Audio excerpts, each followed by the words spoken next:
Update brought to you by Simcox Advocates, advising businesses and families since 1949. Visit simcox.com or call 690 300. Manx Radio's Update with Beth Espey.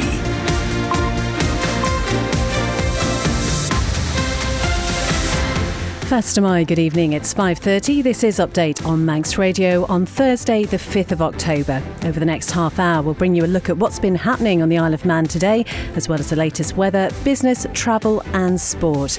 In tonight's programme, a motion calling for work permits to be scrapped has been pushed back a month. What do businesses over here think? On World Meningitis Day, we'll hear from the dad of a 21-year-old who died of the disease last month.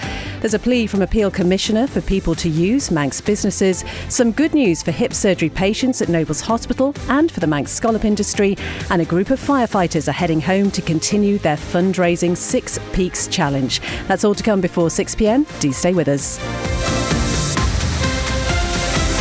Man Benham for all your business and legal needs.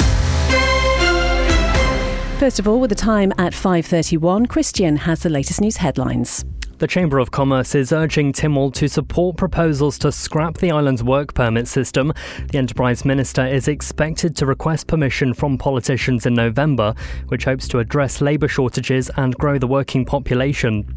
Appeal Commissioner says business owners are taking a risk opening new shops in the town. It comes after Moore Smokehouse closed its doors. The authority's chair thinks residents should shop local to prevent businesses closing down.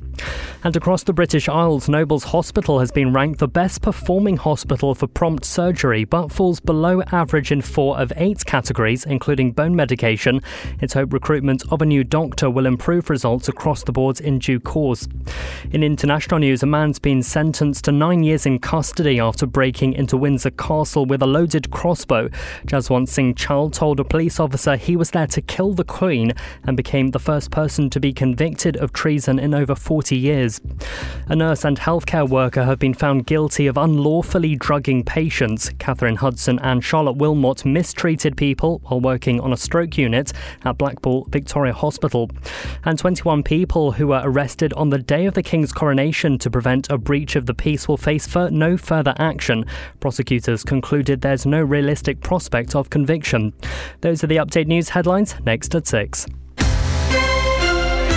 Man Benham. Contact us by phone, video call, email or face-to-face.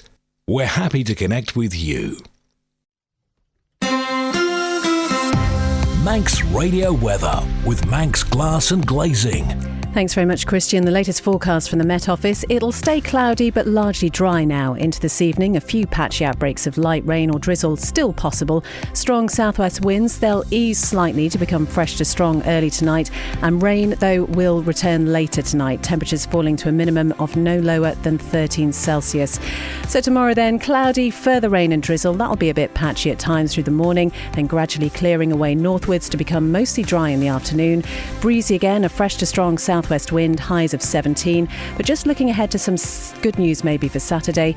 Largely dry, fairly cloudy, lots of medium and upper level cloud, allowing some occasional brightness or even hazy sunshine. At the weekend, around 18 or 19 Celsius will be the temperatures. Sunset this evening, 6:46. Sunrise tomorrow morning, 7:28. Manx Glass and Glazing are proud to be an approved contractor with Construction Isle of Man. Call the team on 674 573 or visit the showroom on the Snugborough Trading Estate.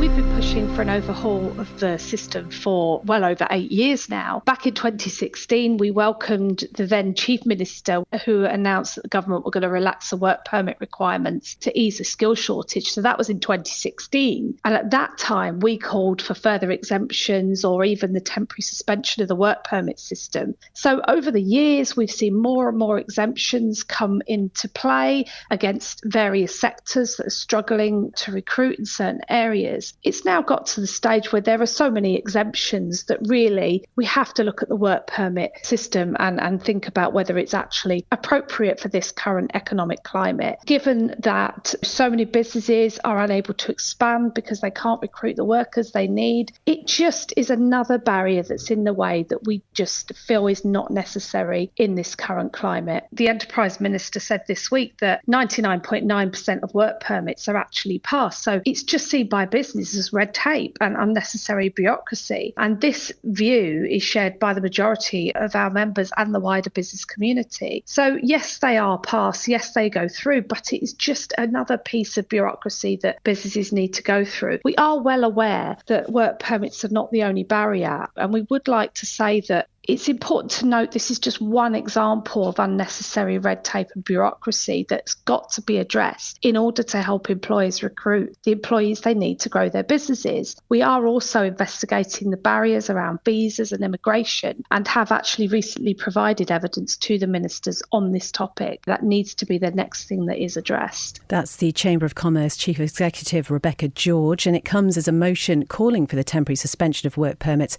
is now expected to be tabled in November by the Enterprise Minister. It's been pushed back a month. The move is aimed at easing the island's chronic labour shortage across a range of sectors to help grow the working population. On Man and Line today, most of you did not approve of the idea. You can listen back to that podcast at manxradio.com. It's 5:36 and today is World Meningitis Day. It's marked across the world to raise awareness about the condition. The Chief Executive of the charity Meningitis Now, Dr. Tom Nutt, says the difficulty with the disease is the signs and symptoms are often very hard to spot. What you're looking for across all ages is just someone who is unusually unwell and often sort of rapidly deteriorating. And we often encourage people to sort of trust their instincts that when either it's yourself becoming unwell, unusually unwell, or a loved one, like such as a child or a close friend or family member, someone who's unusually ill, that's often a sign that you might want to sort of take action. More specifically, if you're thinking about babies and toddlers, what you're looking out for is a fever with cold hands and feet. The child might be sort of fretful with rapid breathing, perhaps an unusual cry, not eating, of course, maybe drowsy. You also get what you might think of as some of the sort of classic symptoms. So perhaps an aversion to bright light or a stiff neck. And in some cases, there may be a rash, but it's very much not all cases. And those symptoms can appear in any order, and some may not appear at all. So our message is always, look out for someone who's unusually unwell, but don't wait for any one specific sign because it might not ever appear, and that could prove to be misleading. Similarly, with adolescents and young adults and older adults, you're looking for similar things: fever with cold hands and feet, a headache perhaps, that aversion to bright lights, and a stiff neck. It's easy to confuse with, say, flu, or in the case of young adults, maybe a hangover, that sort of stuff. So again, it can be misleading. Obviously, adults do get the rash, but as I say, very much not in all cases. So our message as a charity is trust your instincts. Do look out for those signs and symptoms, but don't wait for any one particular one. You should always seek urgent medical help if you are concerned. Meanwhile, the father of a 21-year-old from the Isle of Man who died after contracting meningitis last month says his son will continue to inspire others. Brett Martin says ultimately a charity will be set up in Lucas's name, going some way to reflect how incredible his son was. We feel we owe it to him, if you like, to focus on his legacy now. Can't bring him back. We'd do anything to do that, but we can't. So going to make certain that the things that he would have done in this next 50, 60 years that he might have lived, that the positive impact he would have had in person, we're going to give it by proxy. That's going to be our mission from this point onwards. I described it when it first happened to some of my friends as most people are spectators to grief, if you like, to deep grief. They see things on the breakfast television about some awful earthquake or disaster that's happened and so many people have been killed, and you see the people crying over the loss of their children and so on. It's a spectator sport. It's horrible. You feel sad for 2 minutes and then you pick up your car keys and you drive to work or go about your business. But when you're called onto the pitch, it's a whole different place to be, and it gives you a perspective which I don't think anybody other than somebody who's been there in the loss of a child like this can really contemplate and understand. So yeah, it's a new normal. It will never be the same. We'll never forget him, obviously. Life will never be the the same without him, but we owe it to him to push on and take the positives out of this. My eldest son, Connor, is an IT expert. That's his job. So he's been able to quickly put this website together. It has stuff about Lucas himself. It has stuff about how you can donate to meningitis and organ donation. It has testimonials about him. Ultimately, one of the things we want to do is get a Be Inspired page on there, which is to say that, broadly speaking, the average person inspires about 10,000 people in their lives. It leaves a lasting impact on about 10,000 people. We want to put Lucas's attributes and the words of his friends on that page and have people effectively click to say, yeah, that's made me a better person by reading that. The idea being that ultimately he'll get more than 10,000 clicks and it'll have had that impact. And that website address is lukeymartin.com. You can find it on our website and our social media pages. You're listening to the Isle of Man's quintessential daily news and current affairs roundup. Update on Manx Radio. It's 5:40. A man from Weston-super-Mare has been jailed after sending explicit content to two people he believed to be children while on holiday on the Isle of Man.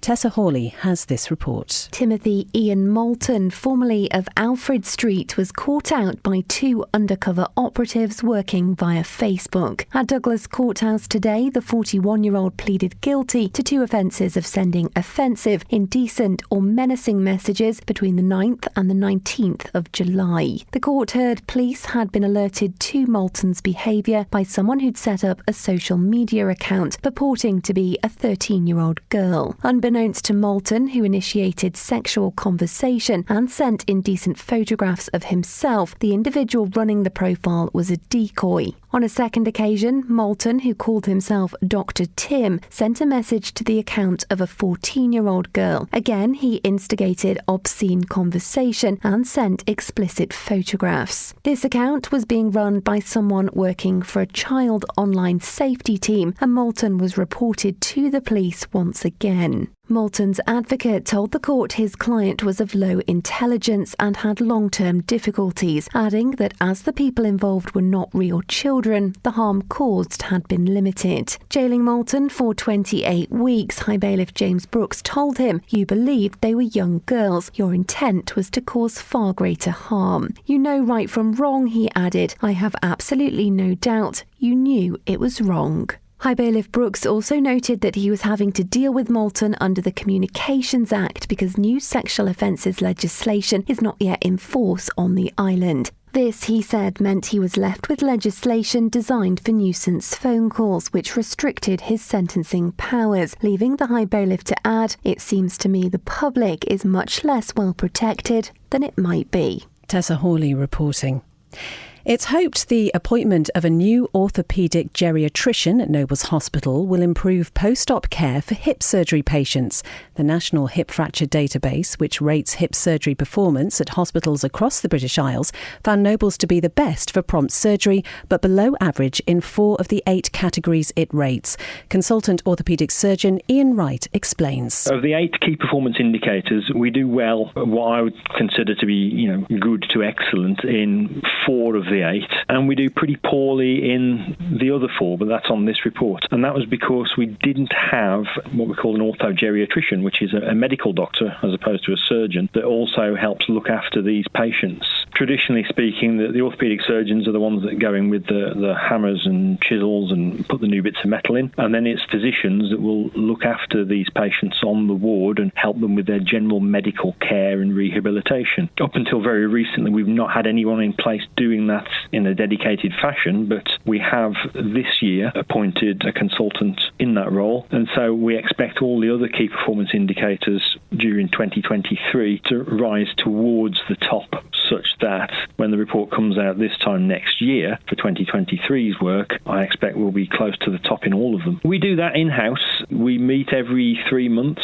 and discuss all the cases that have come in for the previous 3 months. We're constantly monitoring our own performance, and I've seen from the meetings we've had this year, which we've looked at the first 6 months' work, we are doing far, far better than we were on these other key performance indicators. Sea Watch with the Isle of Man Steam Packet Company. Well, it is pretty windy out there today. That means no Liverpool sailings. The Manxmen due back in Douglas at 6 p.m. Then the Ben McCree will head out to Heysham at 8:15, heading home again at 2:15 tomorrow morning. The Manxmen will be scheduled to go to Heysham at 8:45 tomorrow, coming back at 2:15 p.m. But because of the weather, tomorrow's Manannan sailing to Liverpool has been altered. It'll go an hour earlier at 12:30. You need to check in by midday. The return also coming back an hour earlier at 5:15 p.m. with check-in no later than 4:45. Follow the Steam Packet on Twitter for the latest sailing information. It's just coming up to 5:45. A Peel Commissioner says businesses in the town need support to make up for lost time during the East Quay roadworks.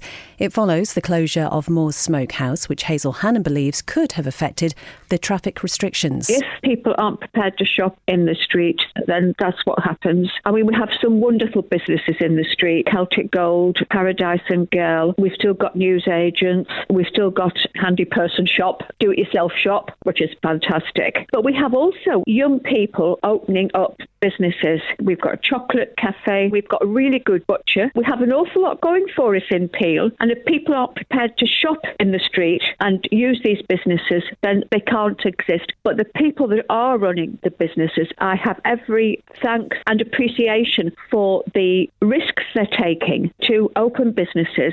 But, you know, they're wonderful, these businesses we've got in the street. The thing that's, I think, affected quite a few of the businesses has been the road closures for doing the quay. That at times has cut the promenade off from the Mill Road, the East Quay side. And I think that must have had a big impact on these businesses. There's remedial work going on. I think we're getting more parking down that end. The boatyard is being taken back a bit, so it's been able to give more parking to support the businesses. Manx Radio Business Briefing. Well, Computer Network Defence has moved into its new Cybersecurity Operations Centre in Douglas. The UK-based organisation's maintained a presence on the island for 7 years. The Operations Centre is staffed by a growing team of 12 professionals and operates around the clock. The facility was opened by the Lieutenant Governor.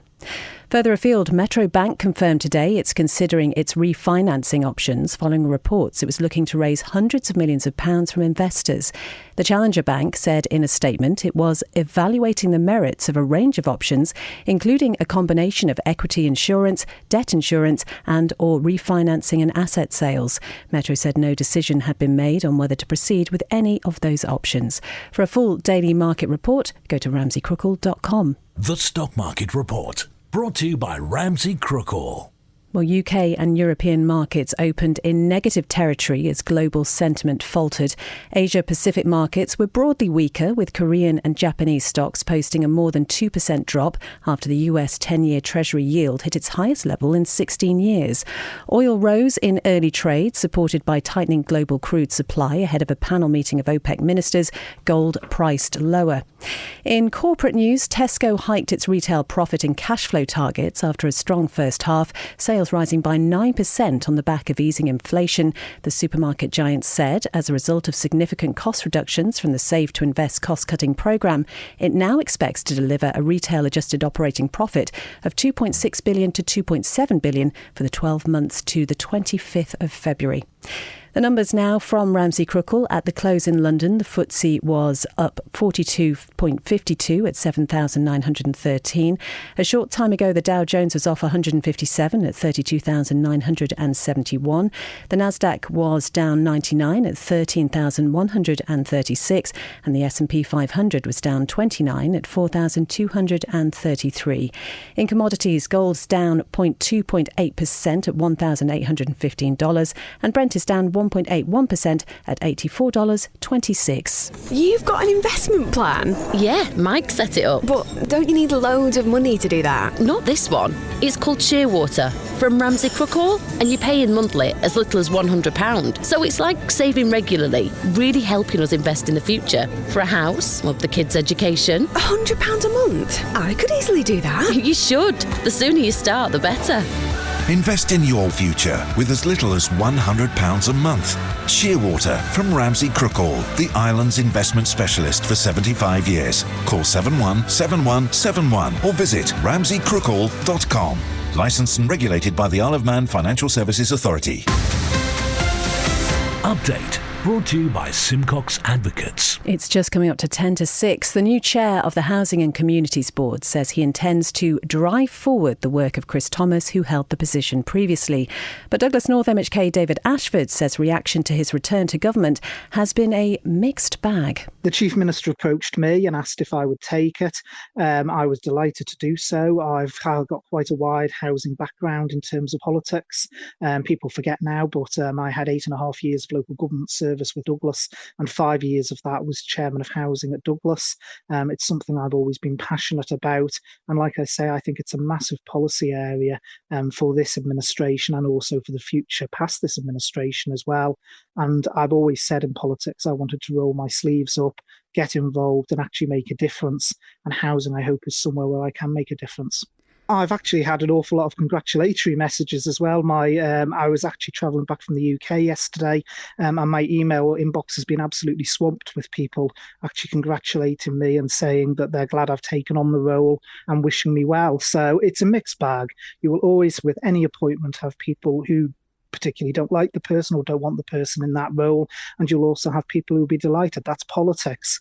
It's not a role in council of ministers, it's outside of council of ministers, but it's one where I believe I can make a difference, and it's one where the Chief Minister was clearly quite happy to appoint me to. I've had many of my colleagues as well congratulating me on the appointment, and I look forward to moving forward, providing a good service for the island. Manx Radio Sport. And Fastamai, Rob Pritchard. Fastamai, good evening. A new date has been confirmed for FC Isle of Man's NWCFL Premier Division clash, which was postponed earlier this week. The Ravens away fixture at Charnock Richard is now scheduled to take place at Mossy Park on Tuesday the 14th of November at 7:45pm. It had been due to take place on Tuesday this week, but was postponed the day before due to a waterlogged pitch. In athletics, Manx racewalkers Neil Wade and Erica Kelly have enjoyed a successful outing at competition in Europe in the last week. Both took part in the respective men's and women's races of the Dutch 20km racewalking championships held in Tilburg in the Netherlands on Sunday. Kelly took silver in the women's race despite suffering sickness with around 10 kilometres remaining, at which point she had been leading the event. Meanwhile, Wade, taking part in his first international contest, secured the bronze medal in the men's race. Motorsport now, and Manx TT competitor Michael Evans has confirmed he will be taking part in this year's Macau Grand Prix. The Santon man says it comes after much effort behind the scenes and adds he's excited and proud to be able to attend the 70th anniversary of the road race in 5 weeks' time. Elsewhere, with regards to the Manx Grand Prix, it's been announced Davy Todd will feature as a guest rider for the Burrows Engineering RK Racing team. Todd, who joined Milwaukee BMW from Malenko by Padgett's this summer, will compete for the Burrows outfit as a one-off, linking up with the team he raced for back in 2018. The Burrows outfit confirmed last month it had split with its in-house rider Mike Brown after a deal was initially agreed for 2024. It's not yet been confirmed what Brown's next destination will be. And in cycling, it's been a positive first day for Manx pro cyclist Sam Brand and Team Novo Nordisk out in China today. Taking part in the first stage of the Tour of Hainan earlier, Brand managed to help get two of his teammates into the top 20 of the standings. Hamish Beale and Quinton de Grave crossed the line in 15th and 16th respectively. The Tour continues tomorrow. Manx Radio Travel, driven by Quayside Tyres and Service Centre. Well, plenty to look out for. You can find the full list of details at manxradio.com if you click on News and then Travel. In Douglas, temporary lights on Glencritchery Road. That's at the roundabout with Victoria Road for resurfacing. It's the last day tomorrow for the temporary lights on Upper Dukes Road that have been there 24 hours a day. And until no later than the 27th of October, the Newcastle Town Road closed between Spring Valley Roundabout and the bottom of Richmond Hill. In Colby, until tomorrow, temporary traffic lights on the main road. That's for patching work, and also temporary lights at the bottom of the Glen Road. They're both 24 hours a day. Portsmouth, temporary lights at the junction of Queen's Road and Park Road. Near St John's, temporary lights at Belig Bridge, 24 hours a day, and also temporary lights in Peel on the Prom. That's again till tomorrow between the Marine and Weatherglass Corner. And north of Ballaft, the Cronk Road closed between Old Ballaft Church and the turn for Ballaft Breach. That's for overhead cable work, again just until today. H&H Motorcycles.im for all your motorcycle requirements. Southgate Industrial Estate, opposite Quayside Tyres. Call 665646. 4 firefighters will arrive back on the Isle of Man tomorrow evening to complete the last leg of their Six Peaks Challenge for charity. This week, the team climbed the highest peaks in the UK and Ireland, and on Saturday, they will end with Snaefell. Mark Cayley is part of the team. Forgive the pun, it's had its ups and downs. The weather hasn't been particularly kind to us, but the spirit in the group is great. It's good fun, and we're getting a lot of support from home, which means a lot. So thank you very much to everyone at home. And it's for two very good charities, the Fire Service Benevolent Fund and I'll Listen, which do a lot of good work back at home. So when we're having our little lows, all the support and all those donations that have been made get us through it. Elliot Moore's idea, he doubles up as our ultimate firefighter for the World Firefighting Games, and he just likes setting himself crazy challenges. So 3 peaks, I think, for him wasn't enough, and then he thought, let's do 6. So it's kind of snowballed, and then we thought, well, we're going to do it. Let's do it for charities. So it kind of morphed and turned into what it is. I think we're just short of £1,000 at the moment. I'm always staggered by the amount of donations that people make back at home. They're very generous. So yeah, we're made up with that. It's fantastic. But we're halfway. Woohoo! So if people keep supporting us, keep following us, please. We're heading home after today. So yeah, it's all downhill. And then Saturday is our last leg from the Laxey Shore, Snaefell and back. Yeah, so if anyone wants to come along with us, we'd be glad to see anybody. We'd be glad of the company and glad of the support. So come on down. When we're having the little lows, it's great to think that everyone back home is rooting for us. So thank you very much. The Manx scallop fishery has been classified among the most sustainably managed in the British Isles by the Marine Conservation Society. Here's DEFRA Minister Claire Barber. I think by good management, that's absolutely the way we make sure we can maintain and we can then look to increase stocks in the future. So there's a huge amount of work that goes into the development of the long-term management plans, and then also the work that has gone into actually bringing those management boards together and making sure that every week or so there's regular checks on the volume that's being caught, the stocks that are out there, backing all that up with scientific data and making sure we're making informed decisions, which is the reason then that this award has been able to be given, because we know that we can back up what we're saying with good, solid evidence and data that shows that the practices that have been implemented are absolutely working. And as I say, very much the focus of that is making sure we don't overfish our seas and we do have stocks there into the long future, so that my kids, my grandkids and for generations to come will also be able to enjoy the rich sort of produce of our seas. That's the DEFRA Minister Claire Barber. More on that story tomorrow at manxradio.com. That's all from Update this evening. Thank you to Manx Radio's news team and the newsreader Christian Jones. This programme will soon be available as a free podcast. Coming up after the news, it's the Archive Room with Judith Lay, then Greatest Hits with Tom Kane. Whatever you're doing, have a lovely evening, and I'll be back with you at the same time tomorrow.